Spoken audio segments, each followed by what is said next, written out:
Greg Suttie, Suttie on Soccer, Amanda the Panda, Christian Filimon. You guys are the rock stars. I'm serious. So let's talk a little bit about Striking Fury. Okay. What's that podcast all about and what's going on?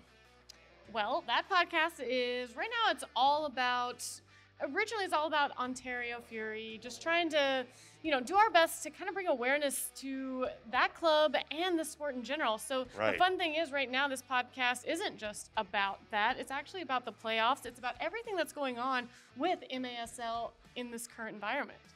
Yeah, absolutely. I mean, part of the idea was to help promote the Fury and help promote the players, the staff, and the fan base. All of them have a great story to tell.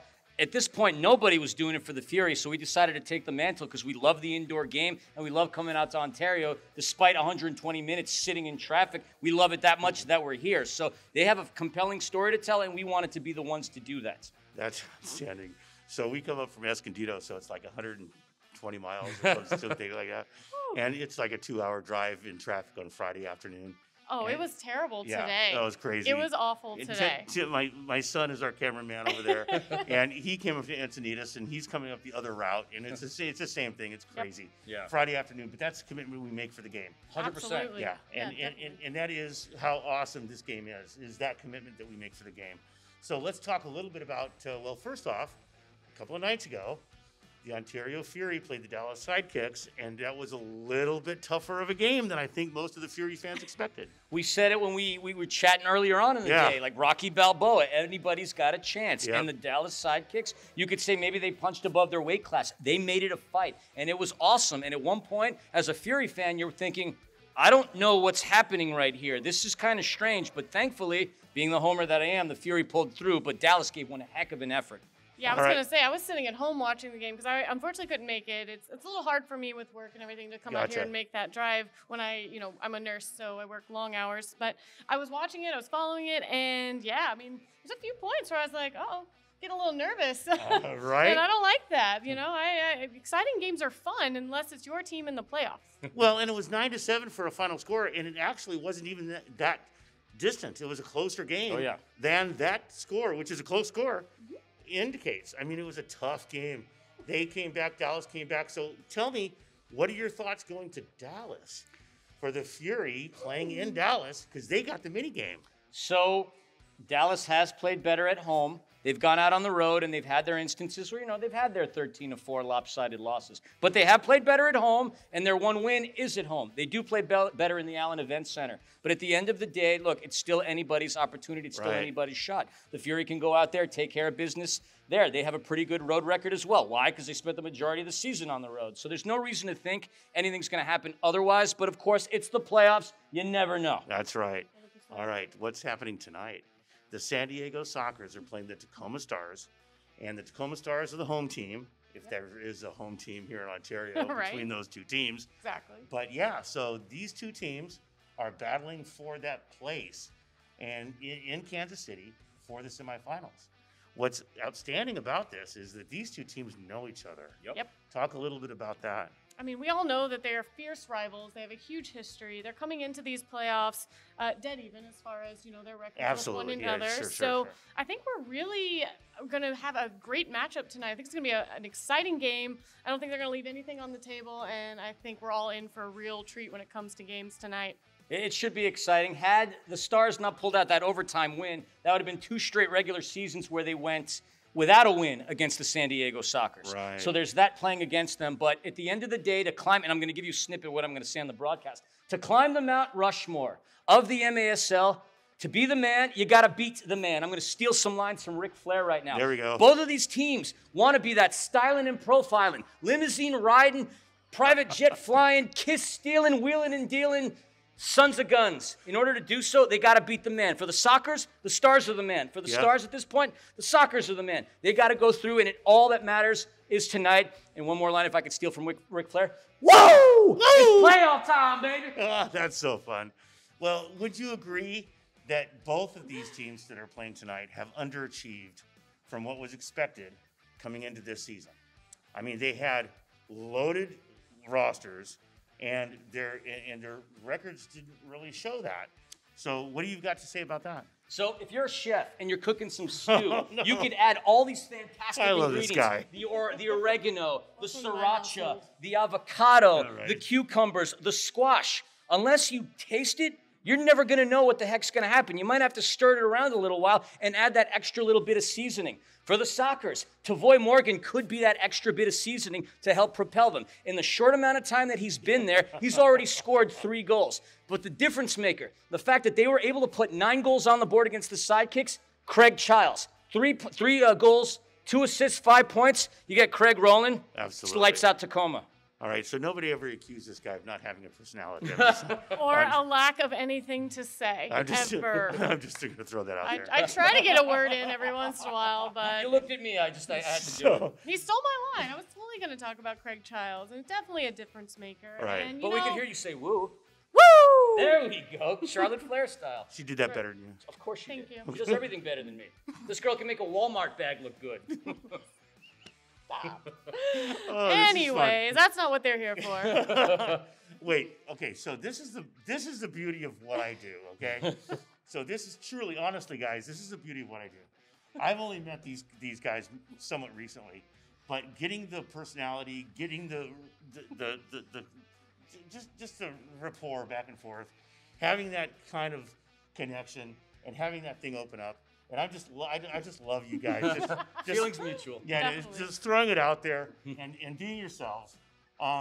Philly, you're nailing on the play-by-play. Thank you. Definitely. And I really got to say this. I said this to you privately, but I got to tell you, here publicly on film, I just got to tell you, I think you bring an extra feel and flair to the play-by-play here in the MASL and what you're doing. We already talked a little bit about all of the interviews that you're doing over the course of the last week or two. And that's outstanding too. Thank you. And honestly, I mean, hats off, both of you guys. I love what you're doing here for the Fury. The Ontario Fury have had they've built a culture of winning in the last few years, and it really is showing here on the field. Any comments? It's Jimmy This guy always has a comment. I mean, I don't even move the microphone because I know he's ready. He's like in the pocket, ready to go. Jimmy Nordberg has done an amazing job building that culture of winning. Last season, they started out 2-7 with all the talent in the world. But obviously, they kicked things around, and then they became the hottest team at the end of last season.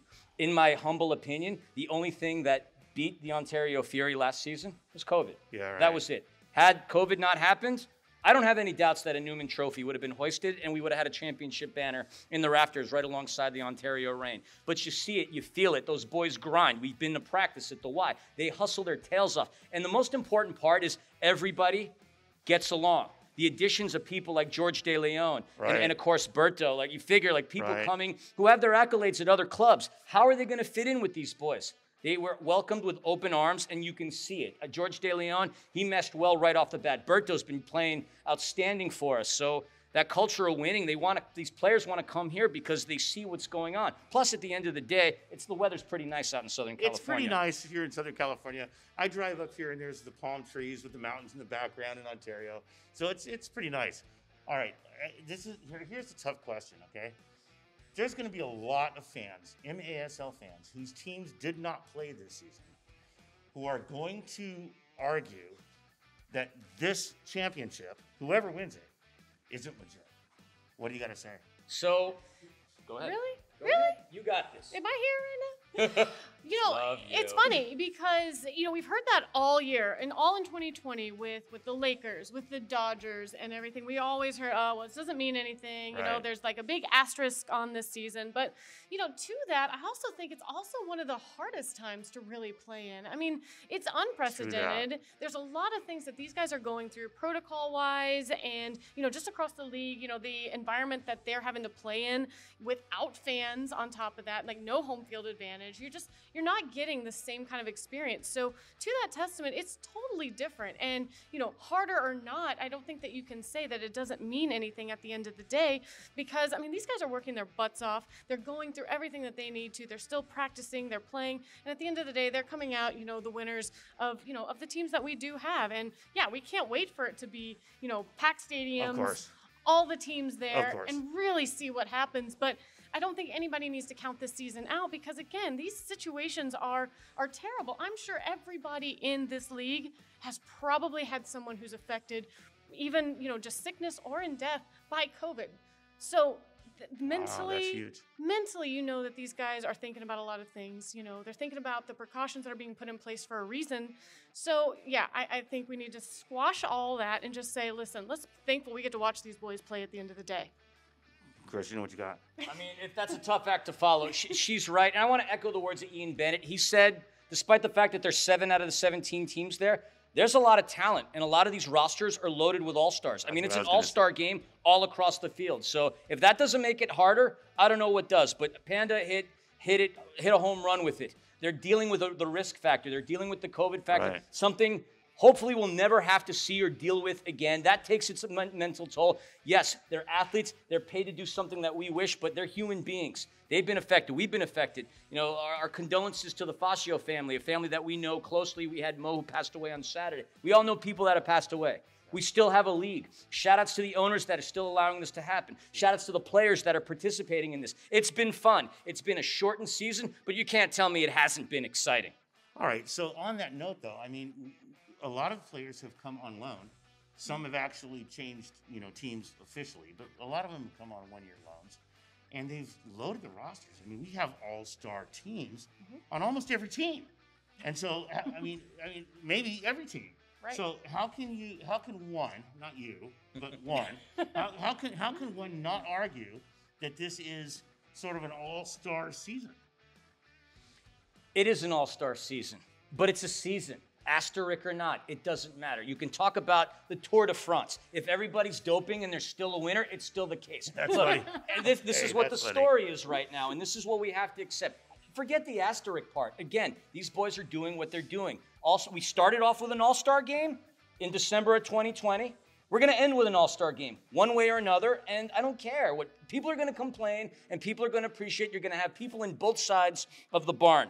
But we still have a season, and that's something to be thankful for. We have the ability to defer the stresses of our daily lives and get to do something together and talk about something together that we enjoy. So bless the league, bless the players, bless the teams, bless the owners for allowing this to happen. And I've talked to some of the owners, and I've really shared that feeling.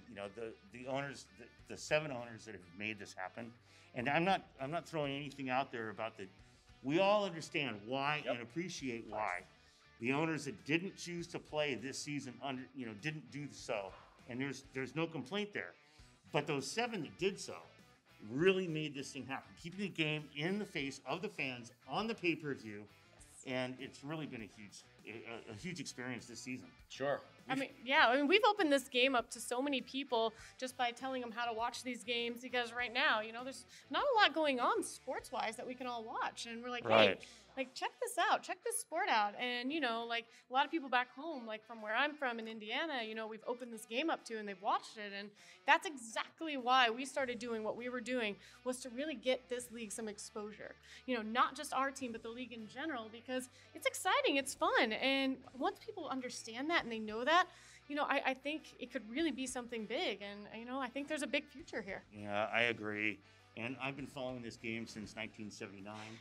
I was 19 years old when I went to my first game, San Diego Soccer's outdoors, and they started playing indoor soccer, and all of this whole thing started to steamroll. And wow. we had the highs, we had the lows.